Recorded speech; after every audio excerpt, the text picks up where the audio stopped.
আপনি একটা কমিটিতে চান্স পাবেন কিনা সেটাও আপনি কুন্দল করেন সেটার উপর নির্ভর করে, অথবা আপনি প্রভোস্ট হবেন কিনা, আপনি হাউস সিটার হবেন কিনা, আপনি ডিবেটিং ক্লাবে কনভেনর হইতে পারবেন কিনা, আপনি ছোট্ট একটা জায়গায় মানে একটা প্রোগ্রাম অ্যারেঞ্জ করার জন্য কোঅর্ডিনেটর হতে পারবেন কিনা, শিক্ষকদের জন্য এই মিনিমাম নিয়োগে যদি পলিটিক্স নির্ভর করে, তাহলে সে শিক্ষক ওই ছাত্র সংগঠন ক্ষমতাসীন দলের লেজুর ভিত্তি সংগঠন যেটা বলবে তাকে সিট দিতে বাধ্য হয়ে যায়। তখন সে বলে বাবা আসো, তোমরা যা বলবা সিট দিব, তুই মারামারি কোনো সমস্যা নাই। আমাদের জিয়া হলে আমাদের ছাত্র শিবিরের সেক্রেটারিয়েট মেম্বার মারুফ, মিফতাহুল মারুফকে জিয়া হলে জঙ্গি ট্যাগ দিয়ে সারা রাত পিটাইছে। পিটায়ে সেই তৎকালীন সময়ে জিয়া হলের প্রভোস্ট তাকে সাথে নিয়ে গিয়ে থানায় দিয়ে আসছে। এ হচ্ছে প্রভোস্টের আচরণ। সারা রাত টর্চার করছে, বাঁচাবে তো দূরের কথা, এখান থেকে উল্টা তাকে থানায় দিয়ে আসছে প্রশাসন নিজেরা বাদী হয়ে। মহসিনা হলে রাকিব ভাইকে শিবির করতো, এই জন্য তাকে সারা রাত পিটাইছে ছাত্রলীগ। পিটাইতে পিটাইতে রক্তাক্ত করে মুখ দিয়ে রক্ত বমি করতেছে। এক পর্যায়ে বলে যে ভাই আমাকে পানি দাও, আমি মনে হয় মারা যাবো। ছাত্রলীগের নেতা তখন বোতলে করে পেস্টাপ করে নিয়ে এসে বলেছে পেস্টাপ খা।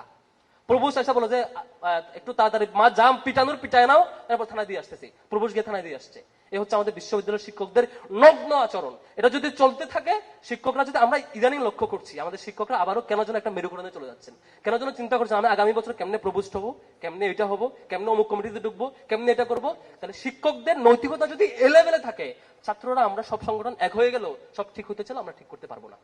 এজন্য এই যে বলা হচ্ছে যে গবেষণা এবং শিক্ষার পরিবেশ ঠিক করতে হবে, প্রথম দায়িত্ব হচ্ছে শিক্ষকদের নিজেদেরকে বুঝতে হবে।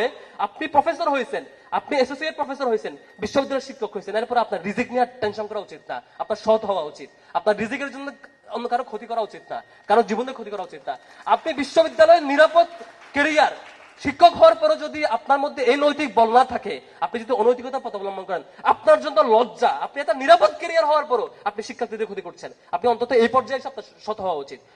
শিক্ষকেরা সৎ হইলে তারপরে শিক্ষার্থীরা, আমরা যারা ছাত্র সংগঠনগুলো করি, আমাদের দায়িত্ব হচ্ছে প্রথমত নিজেদের ইন্টারনাল চেঞ্জ, দ্বিতীয় অন্যদের প্রতি সহনশীল আচরণ, ভালো অ্যাপ্রোচ, থার্ড হচ্ছে যারা রাজনীতি করতে চাইবেন না তাদের প্রতি রেসপেক্টফুল বিহেভিয়ার, তাদেরকে নিয়ে কোনো কমেন্ট না করা, তাদেরকে তার স্পেসটা ছেড়ে দেওয়া, বরং তাকে বেনিফিটেড করতে পারার সে অ্যাপ্রোচ থাকা। সর্বসাধারণ আমরা চেষ্টা করলে সুন্দর পৃথিবীটা গড়তে পারবো। আমি নিজে নগ্ন হইলে, নিজে খারাপ হইলে, নিজের দৃষ্টিভঙ্গি না পাল্টালে, নিজেরা চেঞ্জ না হলে, সারাক্ষণ ট্যাগিং ফ্রেমিং দিয়া আপনি নিজে কখনো জিতবেন না, আমি নিজে কখনো জিতবো না, বরং অন্যরাই জিতবে, আপনি অলওয়েজ কর্নার হবেন।